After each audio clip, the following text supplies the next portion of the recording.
तरह से असेंबली में जम्मू कश्मीर की जिस तरह से हाथापाई की गई है कुछ लेजिस्लेटर्स के साथ, उस पर सबसे पहले हम कंडेमनेशन करते हैं उस हाथापाई की। अब जहां तक कल के रेजोल्यूशन की बात आती है, बड़ी रेस्पेक्टफुली मैं उमर साहब को, फारूक साहब को, नेशनल कॉन्फ्रेंस की लीडरशिप को ये बताना चाहता हूं कि आप समझ लीजिए कि उस रेजोल्यूशन में क्या लिखा हुआ है। आप कहीं भी किसी भी जगह आप कंडेम नहीं कर रहे हैं जो 5 अगस्त को हुआ। अच्छा, ये जो आपने रेजोल्यूशन लाया उसमें आप कहीं भी रेजोल्यूटली ये नहीं बताते हैं हम 370 की बहाली को चाहते। आप ये मेंशन कर रहे हैं 3 नुक्तों में रेजोल्यूशन है, तमाम कश्मीर की आवाम को वो रेजोल्यूशन पढ़ना चाहिए जो कल टेबल हुआ है हाउस में। उसमें आप बताते हैं कि एक डायलॉग होना चाहिए दिल्ली की हुकूमत और जम्मू कश्मीर की हुकूमत के दरमियान। आप पहली बात हमें ये बताइए कि 2 टोक अल्फाज में आप ये क्यों नहीं बोलते हैं कि 2 लाख लोगों की नौकरियां चली गई, यहाँ 2 से 3 लाख करोड़ का नुकसान हुआ, हमारा स्पेशल स्टेटस खत्म किया गया, हम उसको कंडेम करते हैं, हम उसकी मजम्मत करते हैं, हम उसके खिलाफ है। ये बात आपको अपने रेजोल्यूशन में जरूर लानी चाहिए। 221 मेंबरान हैं इंडिया अलायंस के लोकसभा में, हिंदुस्तान के पार्लियामेंट में।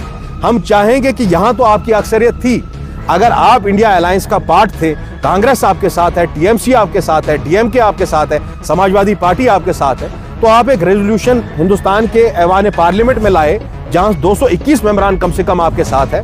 हाँ, हम भी जानते हैं वहां अक्सरियत आपके पास नहीं है, मगर कम से कम एक उम्मीद बंधेगी कश्मीरी आवाम की कि नहीं, हमारे केस पे कोई संजीदगी से काम हो। माफ करिएगा, हम सब जानते हैं कि पीएचईडी को किस तरह डिसॉल्व किया गया, किसके कहने पे पीएचईडी को खत्म किया गया। आज जो हम फिरकों में बटे हुए हैं, पार्टियों में बटे हुए, पीडीपी एक बात बोल रही है, पीपल्स कॉन्फ्रेंस एक बात बोल रही है, हम लोग एक बात बोल रही है, नेशनल कॉन्फ्रेंस एक बात बोल रही है।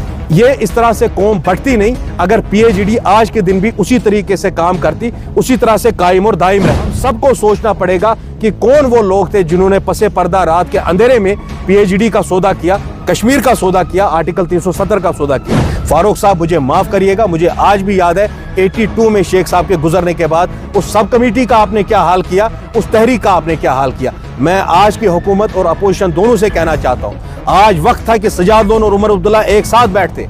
आज वक्त था वहीद, शेख खुर्शीद और नेशनल कॉन्फ्रेंस एक साथ बैठे। कौम आपकी तरफ देख रही है, कश्मीर की आवाम माफ नहीं करेगी। ये जो पसे पर्दा आप सब लोगों की ओछी सियासत चल रही है ब्राउनी पॉइंट स्कोर करने के लिए, अगर नेशनल कॉन्फ्रेंस से किसी जगह चूक हो गई थी रेजोल्यूशन पे, आज हमें चाहिए था, आज उमर साहब को और सजाद साहब को एक साथ बैठने की जरूरत है। देखिए, आप सब लोग जानते हैं जो कल के दिन असेंबली में रेजोल्यूशन लाया गया, उस रेजोल्यूशन के लेकर जो हमारे एहसासात, हमारे जज्बात है, और आज जो हंगामा हुआ है जिस तरह से असेंबली में जम्मू कश्मीर की जिस तरह से हाथापाई की गई है कुछ लेजिस्लेटर्स के साथ, उस पर सबसे पहले हम कंडेमनेशन करते हैं उस हाथापाई की।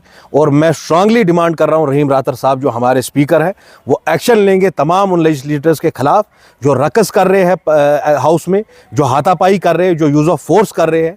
उनको असेंबली में भिजाया गया है लोगों के एहसासात, उनके जज्बात, उनकी उमंगों की अक्कासी करने के लिए, हाथापाई करने के लिए, यूज़ ऑफ फोर्स करने के लिए, एक दूसरे को मैन हैंडल करने के लिए नहीं। अब जहां तक कल के रेजोल्यूशन की बात आती है, बड़ी रेस्पेक्टफुली मैं उमर साहब को, फारूक साहब को, नेशनल कॉन्फ्रेंस की लीडरशिप को ये बताना चाहता हूं कि आप समझ लीजिए कि उस रेजोल्यूशन में क्या लिखा हुआ है। आपने कहीं भी किसी भी जगह आप कंडेम नहीं कर रहे हैं जो 5 अगस्त को हुआ उसको। दूसरी बात, आप एक्सप्रेस कर रहे हैं कंसर्न। कंडेमनेशन में और कंसर्न को एक्सप्रेस करने में जमीन आसमान का फर्क है। हम सबको ये मालूम है कि 5 अगस्त 2019 को क्या हुआ। अच्छा, ये जो आपने रेजोल्यूशन लाया उसमें आप कहीं भी रेजोल्यूटली ये नहीं बताते हैं हम 370 की बहाली को चाहते हैं। आप ये मेंशन कर रहे हैं 3 नुक्तों में रेजोल्यूशन है, तमाम कश्मीर की आवाम को वो रेजोल्यूशन पढ़ना चाहिए जो कल टेबल हुआ है हाउस में।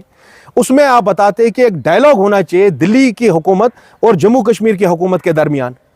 आप पहली बात हमें ये बताइए कि 2 टोक अल्फाज में आप ये क्यों नहीं बोलते हैं कि 2 लाख लोगों की नौकरियां चली गई, यहाँ 2 से 3 लाख करोड़ का नुकसान हुआ, हमारा स्पेशल स्टेटस खत्म किया गया, हम उसको कंडेम करते हैं, हम उसकी मजम्मत करते हैं, हम उसके खिलाफ है। ये बात आपको अपने रेजोल्यूशन में जरूर लानी चाहिए। मैं कश्मीर की आवाम को कुछ जरूर जो चीज़ें हैं जिन पर आज हमारा जो ध्यान है वो जाना चाहिए। 221 मेंबरान हैं इंडिया अलायंस के लोकसभा में, हिंदुस्तान के पार्लियामेंट में। हम चाहेंगे कि यहां तो आपकी अक्सरियत थी, अगर आप इंडिया अलायंस का पार्ट थे, कांग्रेस आपके साथ है, टीएमसी आपके साथ है, डीएमके आपके साथ है, समाजवादी पार्टी आपके साथ है, तो आप एक रेजोल्यूशन हिंदुस्तान के ऐवान पार्लियामेंट में लाए जहां 221 मेंबरान कम से कम आपके साथ है। हाँ, हम भी जानते हैं वहां अक्सरियत आपके पास नहीं है, मगर कम से कम एक उम्मीद बंधेगी कश्मीरी अवाम की कि नहीं, हमारे केस पे कोई संजीदगी से काम हो रहा है। जिस तरह आज यहां जम्मू कश्मीर की असेंबली में हुल्लड़बाजी हुई है, हाथापाई हुई है, ये काबिले मजम्मत है, शर्म की बात है। इस पर स्पीकर साहब को एक्शन लेना चाहिए। और साथ ही साथ जो क्यूरेटिव पिटीशन का केस है हमारा 370 का सुप्रीम कोर्ट के सामने, उमर साहब को, फारूक साहब को, हम सबको वो कॉन्फिडेंस देनी पड़ेगी। मुझे माफ करिएगा, हम सब जानते हैं कि पीएचईडी को किस तरह डिसॉल्व किया गया, किसके कहने पे पीएचईडी को खत्म किया गया। आज जो हम फिरकों में बटे हुए हैं, पार्टियों में बटे हुए, पीडीपी एक बात बोल रही है, पीपल्स कॉन्फ्रेंस एक बात बोल रही है, हम लोग एक बात बोल रही है, नेशनल कॉन्फ्रेंस एक बात बोल रही है। ये इस तरह से कौम बढ़ती नहीं। अगर पीएचईडी आज के दिन भी उसी तरीके से काम करती, उसी तरह से कायम और दायम रहती। हम सबको सोचना पड़ेगा कि कौन वो लोग थे जिन्होंने पसे पर्दा रात के अंधेरे में पीएचईडी का सौदा किया, कश्मीर का सौदा किया, आर्टिकल 370 का सौदा किया। मुझे आज भी याद आ रहा है, तारीख मुझे याद दिला रही है, 1978 में कैबिनेट सब कमेटी बनी, मरहूम शेर कश्मीर शेख मोहम्मद अब्दुल्ला की क़यादत में वो बनाई गई सब कमेटी। कश्मीर के सबसे बड़े उस वक्त के जो वकील थे, पॉलिटिकल स्टालवर्ट्स थे, डीडी ठाकुर साहब, गुलाम मोहम्मद शाह साहब, मिर्ज़ा मोहम्मद अफजल बेग साहब, उनको क़यादत संभाली गई उस कैबिनेट सब कमेटी की। शेख साहब ने वो कमेटी इसलिए बनवाई कि 53 से 75 तक जो सब कुछ हमसे छीना गया, चाहे हमारे प्राइम मिनिस्टर का ओहदा हो, चाहे हमारा झंडा हो, चाहे हमारा कॉन्स्टिट्यूशन हो, जो भी सारी डाइल्यूशंस आई, उनको कोर्ट में चैलेंज करने के लिए और लीगली वापस लाने के लिए वो सब कमेटी बनाई गई थी। फारूक साहब, मुझे माफ़ करिएगा, मुझे आज भी याद है 82 में शेख साहब के गुजरने के बाद उस सब कमेटी का आपने क्या हाल किया, उस तहरीक का आपने क्या हाल किया। मैं आज की हुकूमत और अपोजिशन दोनों से कहना चाहता हूँ, आज वक्त था कि सजाद लोन और उमर अब्दुल्ला एक साथ बैठते। आज वक्त था वहीद, शेख खुर्शीद और नेशनल कॉन्फ्रेंस एक साथ बैठे।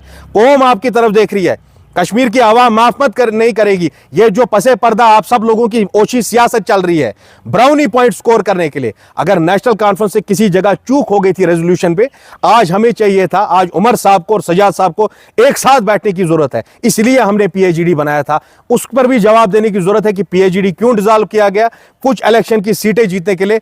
मैं दोबारा यह बात कहता हूं, जो रेजोल्यूशन पास किया गया है उसमें रेजोल्यूटली ये बात लिखी जानी चाहिए कि हम 370 का जो फैसला है उसको मुस्तरद करते हैं और हमें अपना स्पेशल स्टेटस पूरे शिद्दत के साथ, इज्जत और एहतराम के साथ वापस चाहिए। और हम जो सुप्रीम कोर्ट में जो केस है वो कश्मीर की गवर्नमेंट उसकी तरफ संजीदगी से देखेगी और क्यूरेटिव पिटीशन उसमें फाइल करेगी। बहुत